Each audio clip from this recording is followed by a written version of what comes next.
Have you ever wondered why Americans say "don't tread on me"? Well, today we're going to find out exactly what that means. Hi, I'm your host and you're watching this channel. Today we're gonna be talking about when the United States invaded a small island of its own citizens, so let's just jump right into it. So in order to understand what happened on this small island, we first have to look at how the US got involved with Puerto Rico. In 1898, the United States went to war with Spain for control of territories overseas. The reason why they went to war was pretty typical of the time. The US wanted more land and power. And their justification for taking somebody else's land was that they were doing it for the betterment of the people living there. This idea is called manifest destiny, and it was extremely popular in the 19th century among American politicians and the general public. They believed that it was God's plan for the United States to expand its dominion across the entire North American continent and spread democracy and freedom along the way. The belief was that since Americans were so much more advanced than everyone else in the world, they had a responsibility to go out and help others by imposing their culture and government onto them. And so with that belief, the United States went to war with Spain over control of Puerto Rico. Now, if you want to know more about the war between the US and Spain, I actually made an entire video on the topic, which you can check out here.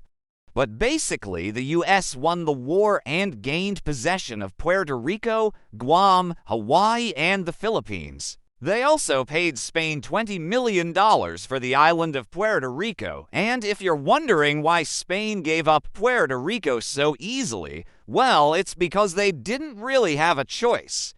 At the time, Spain was suffering from a number of political issues like a declining economy, social unrest, and an outdated military.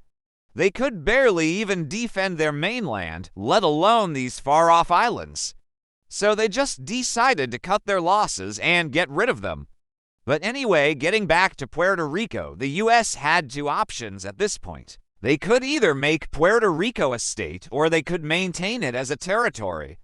Making it a territory meant that they would keep control of the island, but they wouldn't grant full citizenship to the inhabitants. Instead, they would be considered subjects of the United States and would not have all the same rights and privileges as someone who was born in the United States.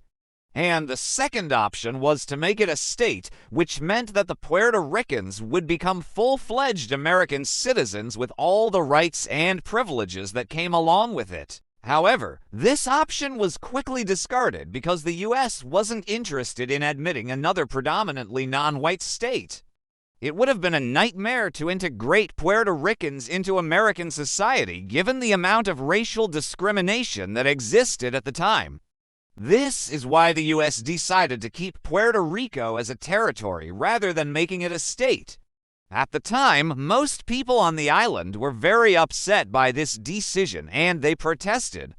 However, the US ignored them and did what they wanted anyway. And as time passed, most Puerto Ricans began to accept their fate and simply moved on. That was until 1950 when a new movement began to gain momentum.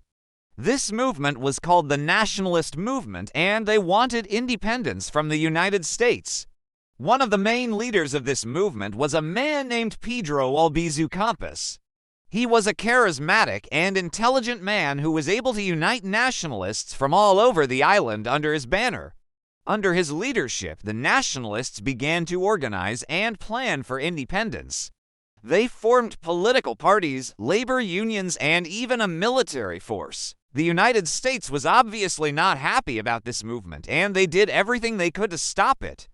They arrested nationalists, shut down their newspapers, and even assassinated some of their leaders, but nothing seemed to work. The nationalist movement continued to grow in popularity, and by the 1950s it was clear that the US was losing control of the island. This situation could not continue. The US had to do something to reassert their dominance over Puerto Rico, and so in 1956 they hatched a plan. It was a risky one, but they felt that it was necessary. What they were going to do was invade Puerto Rico and put down the nationalist rebellion once and for all. The plan was simple. A small force of U.S. Marines would land on the island and take control of the major cities. Meanwhile, the Navy would blockade the island, preventing any outside help from coming in. It was hoped that this would send a message to the nationalists that the U.S. was not going to tolerate any further resistance and that they should just give up and accept their fate. On October 26, 1956, the invasion began. A small group of Marines landed on the island and quickly took control of the major cities. The Navy also began to blockade the island, preventing any outside help from coming in. The nationalists were caught off guard and had no chance to resist. Within a few hours, the Marines had complete control of the island. In the aftermath of the invasion, the U.S. cracked down hard on the nationalists. Many were arrested and some even executed. The U.S. also tightened its grip on the island, making it even more difficult for the nationalists to resist. Despite this, the nationalist movement never truly went away. Even today, there are still people on the island who want independence from the United States. So, what was the significance of this event? Why should you care about a small conflict that happened on a small island in the Caribbean? Well, first of all, this event is a perfect example of manifest destiny in action. The U.S. simply took what they wanted without asking for permission. They didn't care about the rights of the Puerto Rican people. All that mattered was that the U.S. got what they wanted. Second, this event shows the darker side of American imperialism. The U.S. likes to talk about bringing democracy and freedom to other countries, but in reality, they just bring death and destruction.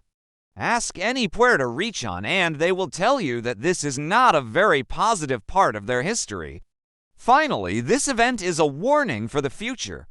If the U.S. can do this to Puerto Rico, then what's stopping them from doing it to another country? We should never forget this dark chapter in American history. Okay, now I need to address something. As an American, it pains me to admit that my country did this, but it's important to remember that the U.S. isn't perfect. We've done some terrible things in the past, and it's important to acknowledge that. Puerto Ricans are an integral part of the American story, and it's important to remember that they were here long before the U.S. ever showed up. The U.S. has a long history of mistreating minorities, and Puerto Ricans are no exception. The U.S. has denied them full citizenship and has treated them as second-class citizens for over 100 years. The U.S. has also been involved in a number of violent crackdowns against Puerto Ricans. The most infamous of these was the 1956 invasion of the island. In that year, the U.S. invaded Puerto Rico and put down a nationalist rebellion. During the invasion, a number of Puerto Ricans were killed and many more were wounded. The U.S. also imposed a curfew and other restrictions on the island.